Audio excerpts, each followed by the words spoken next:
Welcome to the Shiz Show. Hello. This is at Vader from Wish, or Vader from Wish on Twitter, and I am at NWO _ Machine on there, and I'm wearing my Canada Marks wrestling mask today for Happy Canada Day for everybody who's celebrating in Canada, and next week we'll do the shout out for our American friends And out you there. probably got a mask for that. So I'm not saying I have anything. one hood. You got one hood. I'm poor. I don't have an OnlyFans like this guy. I'm not married.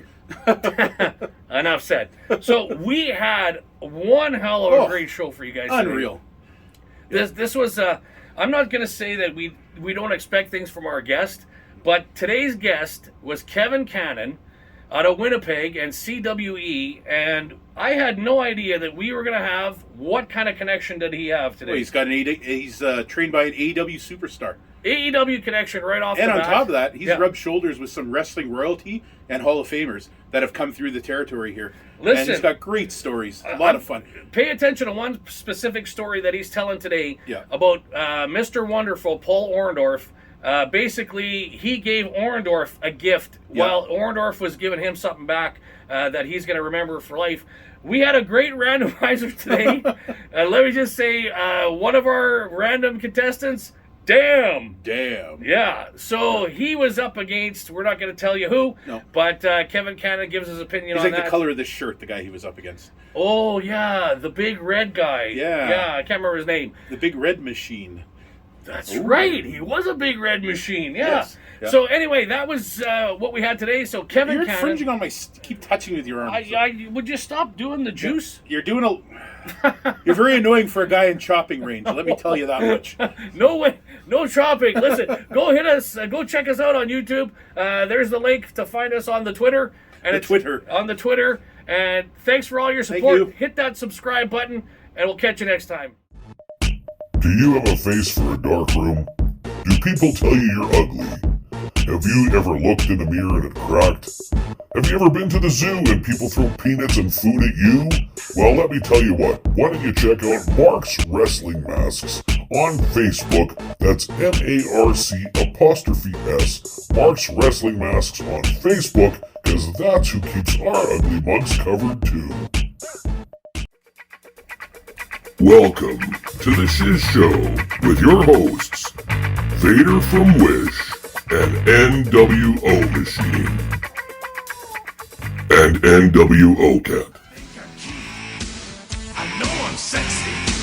I've got the look that drives to go wild. I've got the move that really move. Okay, Vader, I dare you to do that. Sean. Whenever I hear that song, I think of the Kurt Angle, the sexy Kurt. Oh, I know, the make sexy your ankle Kurt. hurt. Oh my God! I think for some reason I remember Booker T. Booker doing T did one too, but it wasn't as good. Sexy Book or something like that. Yeah, he was phoning it in, but it wasn't as good as the other one. Hey, I am at NWO_Machine. He is at Vader from Wish on Twitter, and on the phone today, which is a pretty cool guest to have, is Kevin Cannon. How you doing, buddy? I am doing amazing. Thanks for having me, guys. Hey, thanks for being there. Yeah, we really appreciate it. We've gone through a few hiccups in time, and we've got this all figured out now, but we're doing okay. So, Kevin, you are basically former CWE junior heavyweight champion. I've known you since the NHB days way back in the day, and you have a pretty cool history going back. So I like to ask guys, what got you into wrestling? I was a lifelong fan, and basically at the time in 1999, myself and the man who would later become known to the world as Playboy Will Damon, we were friends and co-workers, and we saw Don Callis' newspaper article that he had weekly there, as No Holds Barred article. He said, hey, I have a wrestling school coming up. And we kind of gave each other the, like, hey, did you see these? He said that in his article. And yeah, I saw it. And, well, if you do it, I'll do it. Well, if you do it, I'll do it. It'd be pretty cool. Yeah, I really want to do it. So we just kind of like both committed to enter into it together. And the rest, as they say, is history. Yeah, you've done well. I know Playboy did well. He's doing some things on his own mental health and inspirational pushes. So he's doing okay. And A lot of that stuff. Now let's just go back to who knew we were going to connect with an AEWite here. No kidding. We got a little connection here. A nice little connection. Now, you've obviously spent some time in ring or in and around with our friend, obviously, Don Callis. And, of course... I don't really know him. So and, of course, Kenny Omega. Yep. So, how was training with Callis? I wish I could go back in time and tell myself 24 years ago that what a privilege it was, like, of how much of a wrestling mind that Don Callis has compared to everyone else that's out there and available to train. Don's insight and knowledge was, I still have yet to see that match. And I've been to with CWE, Danny brings in a lot of world travel talent, and they'll put on seminars, and I make sure to make a point of going to better myself in my craft as much as is humanly possible. But nobody has had the presentation and the approach and just the teaching experience. And I don't know if that was just like a natural ability he has, or if it's something that he learned from. He told me he had been to some camps in Japan and stuff like that throughout the training course, but it was intense.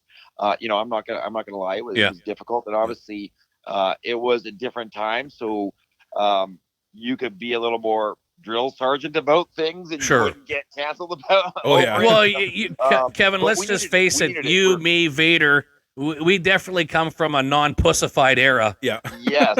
Right. Yes. Not everybody got a ribbon. Yep. Yeah.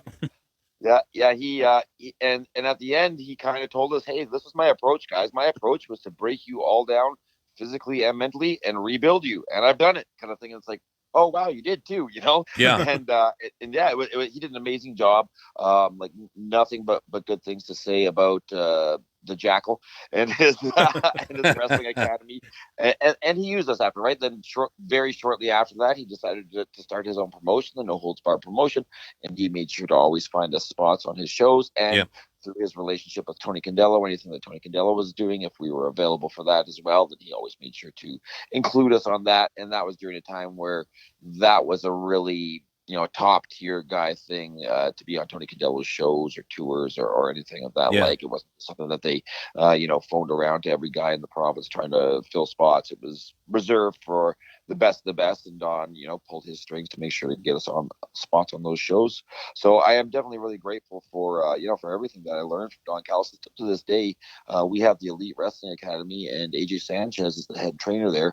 And I still take drills that we learned from Callis 24 years ago, and go over them with AJ, and we implement them into his training academy, and he's still blown away, like, holy crap, this is a really good drill. Or this is because it not only is a blow-up drill that helps improve cardiovascular capacity, but it's also sport specific, and it's also timing, and it's also this, and it kind of incorporates everything all into one thing. Like, it serves multiple purposes. And so Don knew what he was doing. So here's a question, just for fun. In your own wrestling character, is there something you still take from that training day and you go, this is still to this day what I do? And I'll give you an example. So when I ended up playing with the NHL alumni guys, playing goaltender for the NHL alumni guys, I once had Trevor Kidd give me a funny little tip. And again, like, I'm just some schlep out of nowhere. And you know what? To that, from when I first started with the NHL alumni, and I'm trying to think now, maybe 2004 is when I started playing with the NHL guys, up until I finally was forced into COVID retirement a few years ago. I still implemented that one little tip from Trevor Kidd, and same thing. Like, I was friends with Billy Ranford for years. I would implement something that he had mentioned to me once, just as we were having a coffee or whatever. And, it's some of those invaluable tips from, like, real pros. Yeah. And I'll use Callis as a guy who's made it and been there, and he's back in it again and never really been out of it. But is there something in your mind when you're walking to the ring or in ring or thinking about that you go, yeah, I remember when Don said this? Oh, absolutely. One that sticks out is he was really big on, hey, when we're in there, when we're in front of the people, that's who we're communicating with. So, and a lot of guys will make this mistake. It's such a small nuance, but it really makes a world of difference. So if I'm in the ring standing across from someone, and whatever the scenario is, like if I'm, yeah, you think you're good? No, no, no. You turn to the people. Hey, get a load of this guy. He thinks he's good. Yeah. You always want to bring the people into it. You don't have just a conversation across the ring with your opponent and not include the people or the camera or whoever it is you're playing it up to. You always have to bring them into that world with you so they feel that interactiveness and they feel that they're a part of what you're doing. And that's one of the big appeals of professional wrestling. Sure. Is that people make that personal connection. Like, like things like television shows, movies, even to a lesser extent or not so much, but music and stuff like that. It's great. It's a great form of entertainment, but it doesn't have that same personal connection when you go to see a movie at the theater or you go to see a band play or whatever it is. Well, that's like, And that's one thing he's good at, because he gets wicked heat. Anytime I've seen you work, you get great heat. I was legit gonna just say the same thing. Like sometimes I'll come to the CWE stuff, as you know, and I'll do the interviews in the back or whatever with that filthy turncoat Duggan, and and then I go out and I don't know if you know, but I mean I usually stay and watch the matches. I stand outside in the back somewhere, and every time you come in there, I'm like, oh my god, just shut up, Cannon. Like, but in my head, but that's the magic, right? Like, Yes, and again, so I've been around. I've been around the damn stuff for over 20 years myself, and I'm still sucked in as an audience member, and that is key. You suspend disbelief. You bring me in. Your character is consistently hated, and then I laugh because I go in the back and we'll shake hands or whatever. I'm like, well, I can't shake hands with this guy. I hated him 3 seconds ago. He's a prick. I want to see him get his ass. Yeah. And that's the magic. And I was just going to mention earlier that for anyone who obviously doesn't know, that you've always, to me, you've always been in that heel role and done well in it. And much like when I managed, I was better as a heel. It's more fun. It's way more fun. Yeah.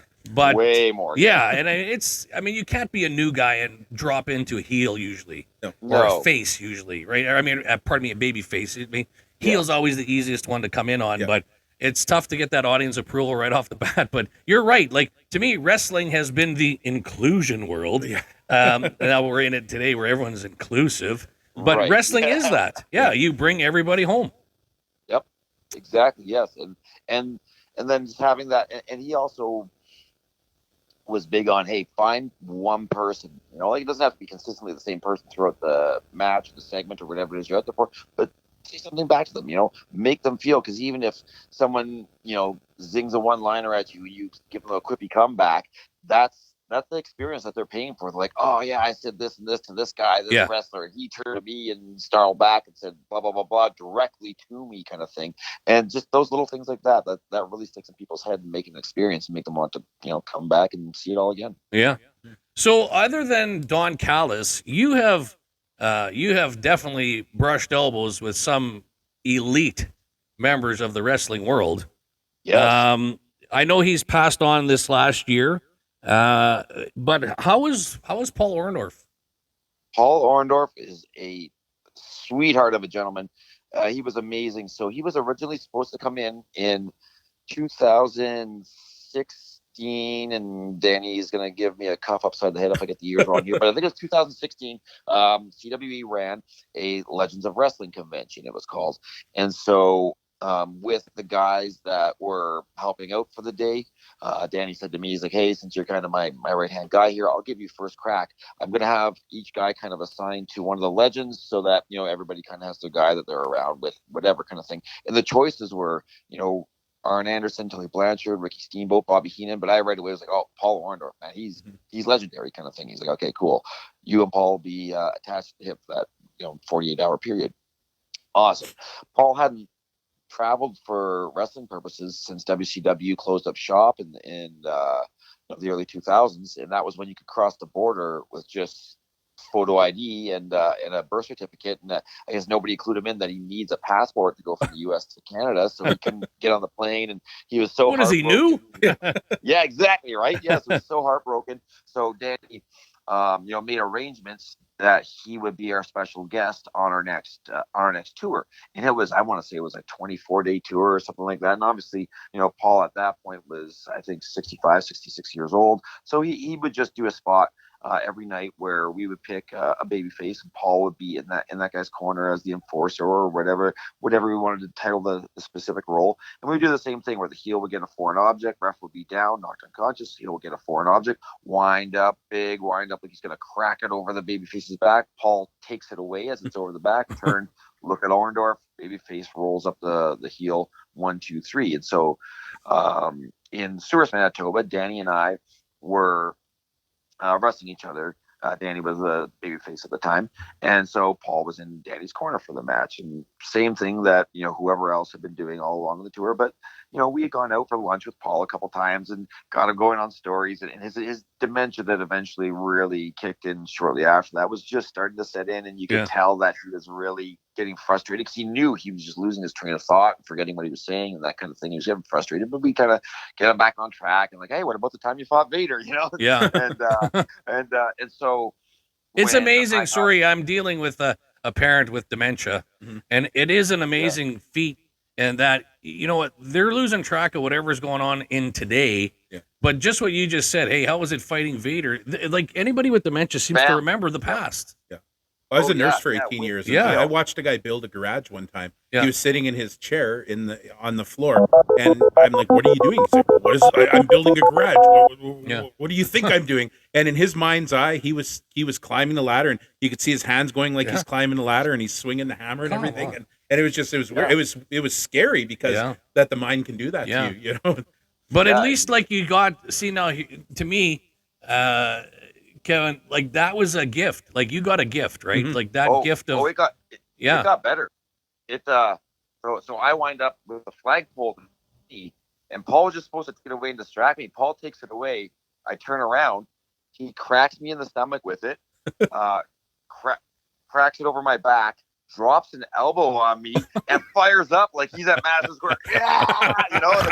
There's 120 people there. They're holy crap, like they didn't expect that. And so now I can, feed into Danny's rock bottom finisher 1, 2, 3, and Danny through the corners. He's like, grab the mic, so I grabbed the mic. Hey, you old fart, how dare you stick your nose in my business? Get back in the ring. I've always wanted to beat up a Hall of Famer, and I'll even give you the first shot. And so I lean forward, to give him the first punch. He's just, straightening out his Hall of Fame ring. I'm thinking in my head, like, well, either he's going to remember how to do this properly and take care of me, or he's going to nail me with that ring. And no, he took beautiful care of me. He made it look like $1 million. Took beautiful care of me. I just, laid like I was laid out unconscious.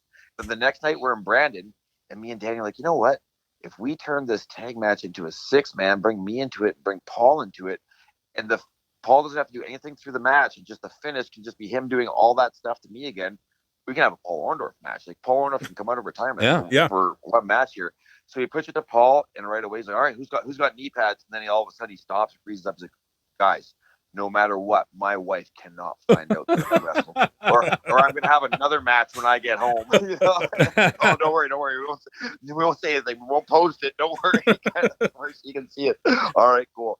And same thing. So, we had, couple hundred people in Brandon. Paul didn't give a crap. Like to him, again, that was Madison Square Garden. Like, so we did early in the match, when Danny and this other kid, this Omar Atlas, pardon me, who was OVW champion not long ago at Trinity of the Dudley Boys, teamed with Paul against me, Jacob Creed, and Bobby Collins. And so once Paul got tagged in, we all just scooted out of the ring, and Paul's just fired up. I'm thinking, holy crap, he's going to have a heart attack in there. Then when it got down to the finish, Paul rocks his comeback on me, just bip, bip, bip, puts me on the mat, and it drops an elbow on me. And as he's pinning me and the ref's counting 3, he's just whispering like, thank you, brother. Thank you. I'm like, shut up.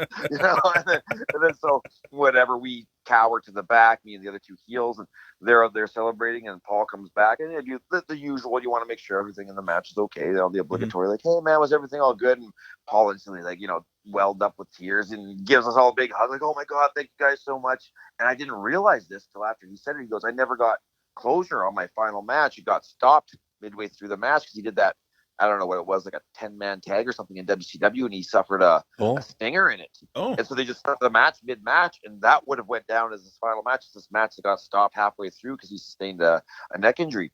So he's like, now I actually have a last match where it's a match, and I pinned, the villain 1, 2, 3 in the middle of the ring and stood up triumphant, and now I have that closure. And I was like, holy shit. That's great. That's great. Wow, that's great. Wow, with a legend like that, that's awesome. I'm like, that's insane. And yeah, like it was, it was great. And still to this day, my in 24 years, my absolute favorite wrestling moment, bar none, that I've been part of. Mm-hmm. That's you know what, and again, that's a story that not a lot of people can have. No, right? Like that to give that legend his closure. Regardless. See, now that's the coolest thing that to me that I'm hearing in the story is that it wasn't Paul Orndorff, and Kevin, don't take this the wrong way. It wasn't Paul Orndorff like squashing just some jobber on TV, right? He was part of a major show in a little town that was paying money to come see him, and he finished it. Right? Like to me, it's not. It just wasn't okay. Let's just give him his match on TV. Yeah, let him bop a guy around. Yeah, exactly. That's what I mean. Like you gave him the gift, right? And I thought, and vice versa, and you got the same thing back. So that's a pretty cool story. Yeah. Thanks for sharing that. That's awesome. That's really good story. That almost brought a tear to Vader's eye. No. Yeah. I was going to ask you about Warlord when he came because he seemed pretty cool too. But I don't know. Did you have a lot of involvement when he was here? Or? Yes, I did. Yes. Warlord was a really cool guy. Really, really down to earth. And so we went out for a bite to eat at Hooters, and one of my friends was there. He was working, and he's a general manager there. And so he comes over and says hi and whatever. And so he instantly remembered there was a segment. I don't know if it was on Superstars or Challenge or one of those. Or no, it was a short-lived show where they had Warlord doing the bench press, and he did 505 pounds for I think it was something like 18 reps or 19 reps or something like that. Yeah. And there was all this debate as to whether it was, not actually that much weight. Yeah, they're saying it was work plates and stuff like that. Yeah, work, exactly. And he's like, no, that was real. And he said at the time he was something like 30 or 35 pounds shy of being able to bench whatever the world record was. I can't remember the numbers, like if it was. And he said he was, doing shrugs of 800 pounds and all this stuff kind of thing.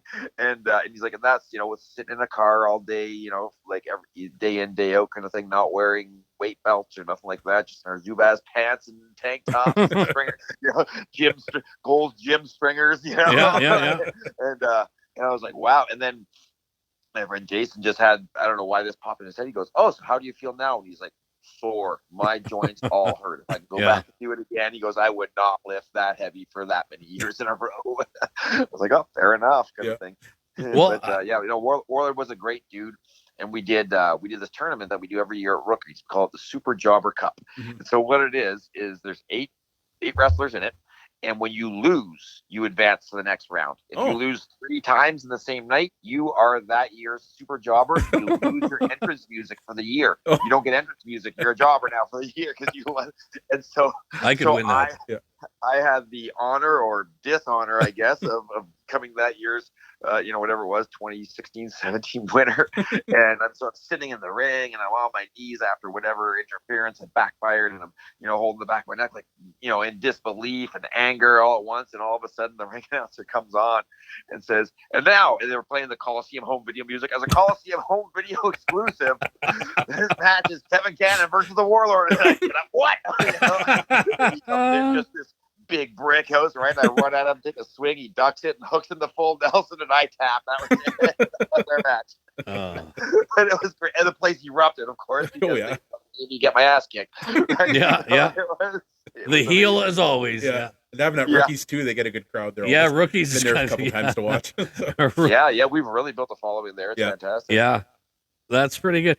So, you know what? I'm going to ask you a favor. Sure. I'm going to ask you to save a few stories because I want to have you as a guest again. That would be my pleasure. Because, be awesome, you have so many good stories, and we run a 30-minute show here. We try and keep it short. So. We keep it short like my wiener, and it's not that short. Yes. But I just want to touch one thing because we do talk about some mental health and things like that.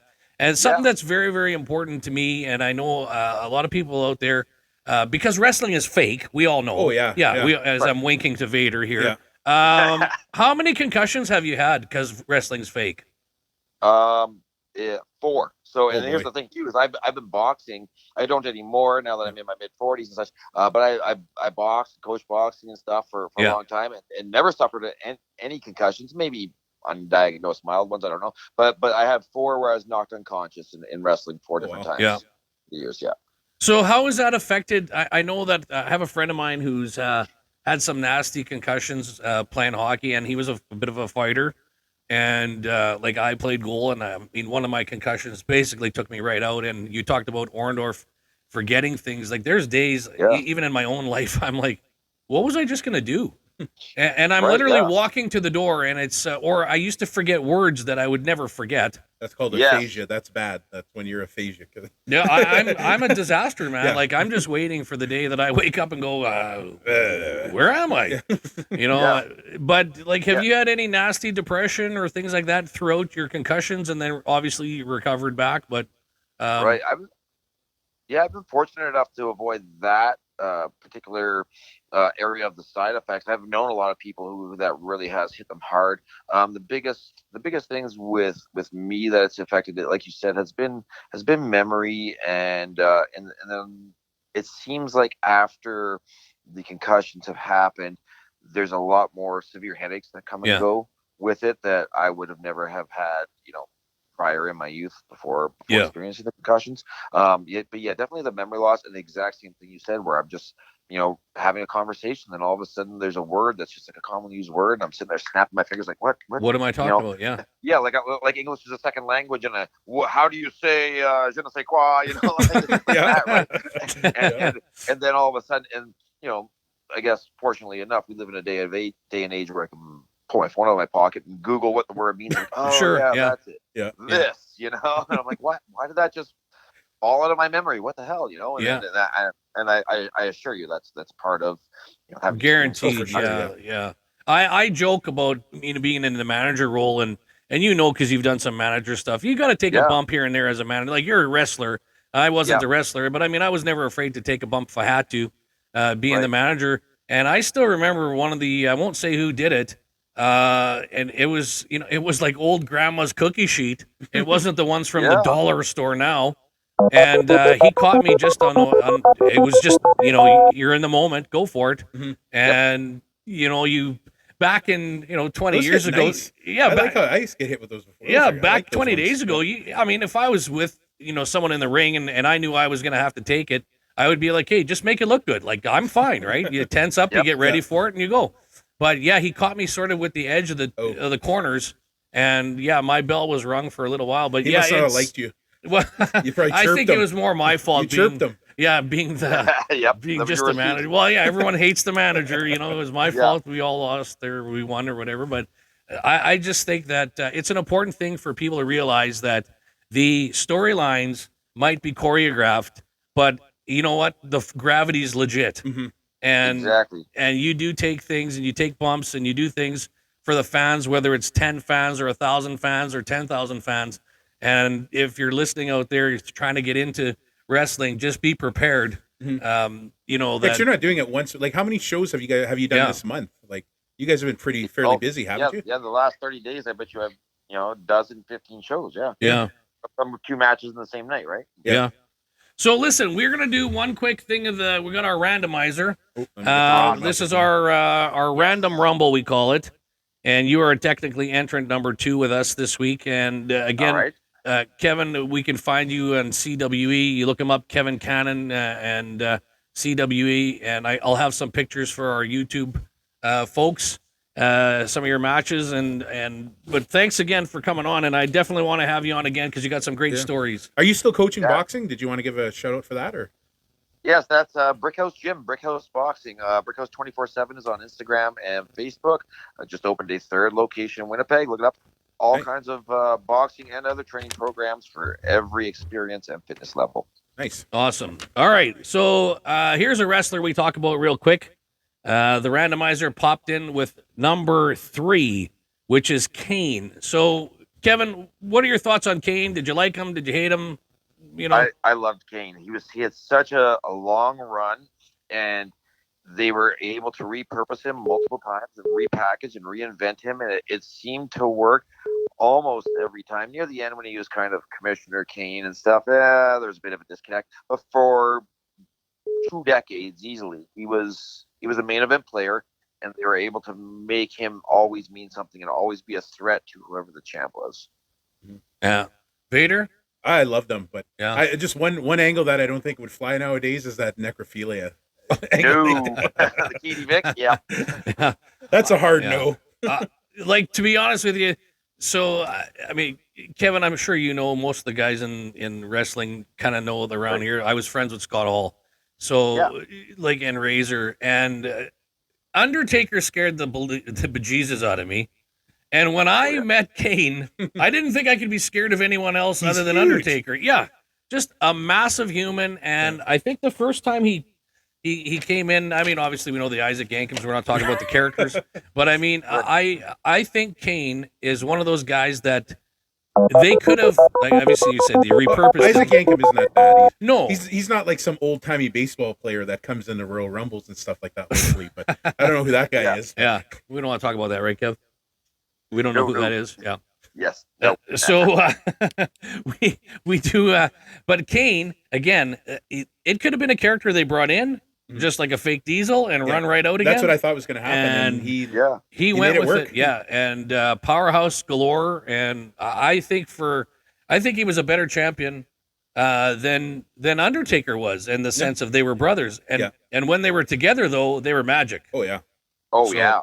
So Kane is a good one. All right, we're gonna speed this up. Hit the randomizer. Hit the randomizer. Hold on here. Hit it. Oh, number one on the list. Let me guess. It's your list. So it's Hulk Hogan. Probably. Oh, stop. Let me Gorilla Monsoon you. Would you stop? Yeah. Ron Simmons. Oh man. Okay, I'm gonna save my stories with Ron because I spent a few days traveling with him. Okay. I'm gonna save those. But Ron is a legit badass. I will leave it at that. Ron is a. You meet this man in his 50s, and you're like, I would not want to say one crossword to him and risk upsetting him still in this day and age. Damn. Yeah, I was just gonna say that. You ruined it. No, I stole your bit. Yeah. What about you? I think I was gonna go down. Yeah, no, he was. I liked him with Farouk when he WCW. He was part of Doom. Him and was it Butch Reed?